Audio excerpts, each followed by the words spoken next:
નવી આવતી નથી ના જૂની જાતી નથી. એ હાથ જો તારું એવું તો બધાને જ હોય.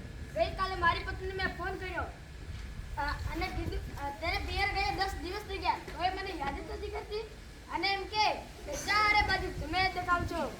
તુવેરની દાળમાં, ચોખાના દાણામાં, ઘઉંના લોટમાં. ચાલુ મને તો હાથકો લાગ્યો. હું ધણી છે કે ધનવારી એ જ નથી ખબર.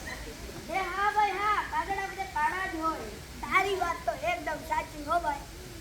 મારી એક બીજી વાત હું કહું. એક દિવસ હું મારા હારે ગયો. મારી સાસુએ મને 8 દિવસ પાલકની ભાજી ખવડાવી અને નવમા દિવસે પૂછ્યું, એ જમાઈરાજ તમારી માટે જમવાનું શું બનાવું? પછી તમે કીધું ખેતર બતાવી દો, હું જાતે કરી લઈશ. તે તો ખરેખરી કરી હો. હવે હું મારી વાત કહું. એક દિવસ હું મારી પત્ની સાથે શાક માર્કેટમાં ગયો. એને કીધું 2 કિલો વટાણા લઉં. મેં કીધું લઈ લે, એમાં શું પૂછવાનું? એને કીધું પૂછવું તો પડે ને, વટાણા તો તમારે જ ફોલવાના છે ને. માર્ટીના સાહેબે પૂછ્યું 15 પાના ના બોલે. માર્ટીને કહે 1 ચપાચર, 1 તીખું, 1 સાદમ અને 1 ગજાર. સગ્યાને 15 અરે છોકરાની વાત મૂકો ને તડકે, આપણી જ વાત કરો ને.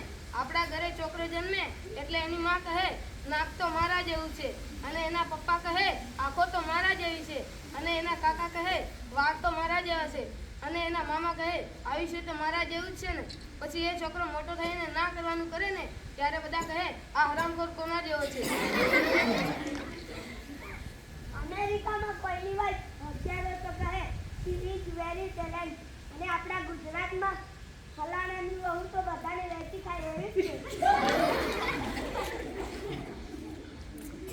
હું રવિવારે દવાખાને ગયો તો જો કહ્યું ડોક્ટરે સાહેબ મારી પત્નીને કસ થાય છે, કોઈ ઈલાજ હોય તો કહો ને. ડોક્ટરે મારી પાસે ઈલાજ હોય તો હું શું કરવા રવિવારે દવાખાનું ખોલીને બેસ્યો હતો. આ બધા લોકો તો નવરા છે રવિવારે, પણ આપણે થોડા નવરા છીએ. ચલો ખૂબ સરસ.